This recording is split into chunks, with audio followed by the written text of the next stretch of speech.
I study the future of crime and terrorism. And frankly, I'm afraid. I'm afraid by what I see. I sincerely want to believe that technology can bring us the techno-utopia that we've been promised. But you see, I've spent a career in law enforcement, and that's informed my perspective on things. I've been a street police officer, an undercover investigator, a counterterrorism strategist, and I've worked in more than 70 countries around the world.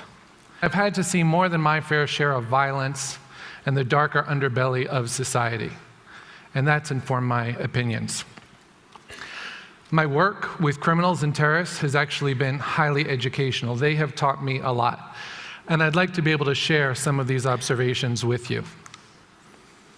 Today I'm going to show you the flip side of all those technologies that we marvel at, the ones that we love. In the hands of the TED community, these are awesome tools which will bring about great change for our world. But in the hands of suicide bombers, the future can look quite different. I started observing technology and how criminals were using it as a young patrol officer. In those days, this was the height of technology. Laugh though you will, all the drug dealers and gang members with whom I dealt had one of these long before any police officer I knew did. 20 years later, criminals are still using mobile phones, but they're also building their own mobile phone networks, like this one, which has been deployed in all 31 states of Mexico by the narcos. They have a national encrypted radio communications system. Think about that. Think about the innovation that went into that. Think about the infrastructure to build it. And then think about this. Why can't I get a cell phone signal in San Francisco? How is this possible? It makes no sense. We consistently underestimate what criminals and terrorists can do. Technology has made our world increasingly open, and for the most part, that's great. But all of this openness may have unintended consequences. Consider the 2008 terrorist attack on Mumbai. The men that carried that attack out were armed with AK-47s, explosives, and hand grenades. They threw these hand grenades at innocent people as they sat eating in cafes and waited to catch trains on their way home from work. But heavy artillery is nothing new in terrorist operations. Guns and bombs are nothing new. What was different this time is the way that the terrorists use modern information communications technologies to locate additional victims and slaughter them. They were armed with mobile phones, they had Blackberries, they had access to satellite imagery, they had satellite phones, and they even had night vision goggles. But perhaps their greatest innovation was this. We've all seen pictures like this on television and in the news. This is an operations center, and the terrorists built their very own ops center across the border in Pakistan, where they monitored the BBC, Al Jazeera, CNN, and Indian local stations. They also monitored the internet and social media to monitor the progress of their attacks and how many people they had killed. They did all of this in real time. The innovation of the Terrorist Operations Center gave terrorists unparalleled situational awareness and tactical advantage over the police and over the government. What did they do with this? They used it to great effect. At one point during the 60-hour siege, the terrorists were going room to room trying to find additional victims. They came upon a suite on the top floor of the hotel, and they kicked down the door, and they found a man hiding by his bed. And they said to him, "Who are you, and what are you doing here?" And the man replied, "I'm just an innocent school teacher." Of course, the terrorists knew that no Indian school teacher stays at a suite in the Taj. They picked up his identification, and they phoned his name in to the terrorist war room, where the terrorist war room Googled him and found a picture and called their operatives on the ground and said, "You're a hostage. Is he heavyset? Is he bald in front? Does he wear glasses? Yes, yes, Yes, came the answers. The op center had found him and they had a match. He was not a school teacher. He was the second wealthiest businessman in India. And after discovering this information, the terrorist war room gave the order to the terrorists on the ground in Mumbai. We all worry about our privacy settings on Facebook. But the fact of the matter is, our openness can be used against us. Terrorists are doing this. A search engine can determine who shall live and who shall die. This is the world that we live in. During the Mumbai siege, terrorists were so dependent on technology that several witnesses reported that as the terrorists were shooting hostages with one hand, they were checking their mobile phone messages in the very other hand. In the end, 300 people were gravely wounded, and over 172 men, women, and children lost their lives that day. Think about what happened. During this 60-hour siege on Mumbai, 10 men, armed not just with weapons, but with technology, were able to bring a city of 20 million people to a standstill. 10 people brought 20 million people to a standstill, and this traveled around the world. This is what radicals can do with openness. This was done nearly 4 years ago.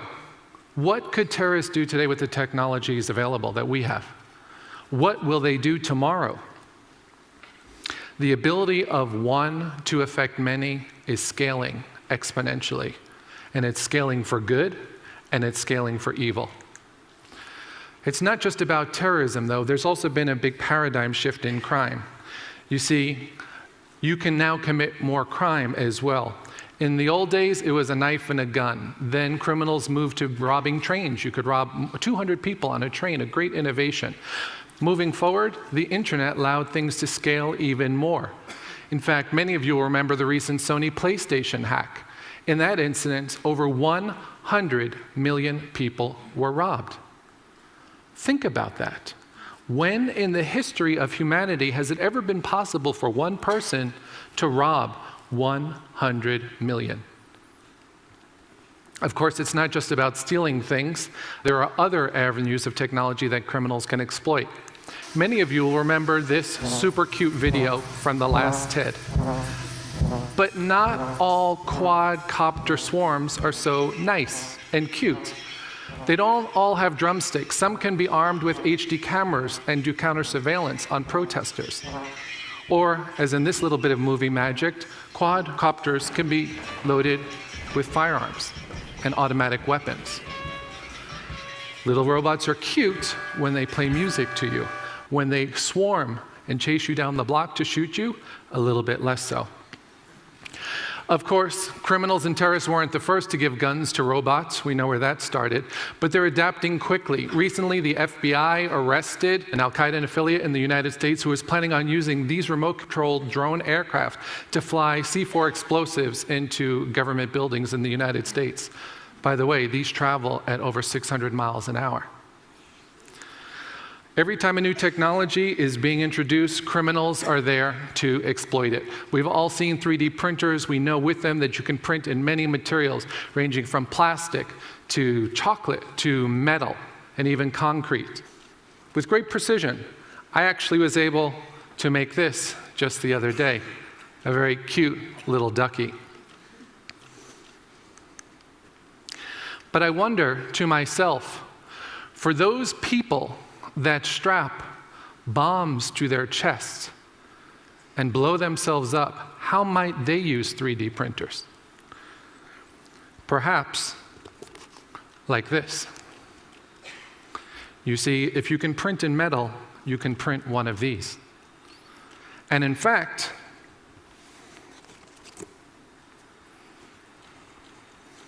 you can also print one of these too.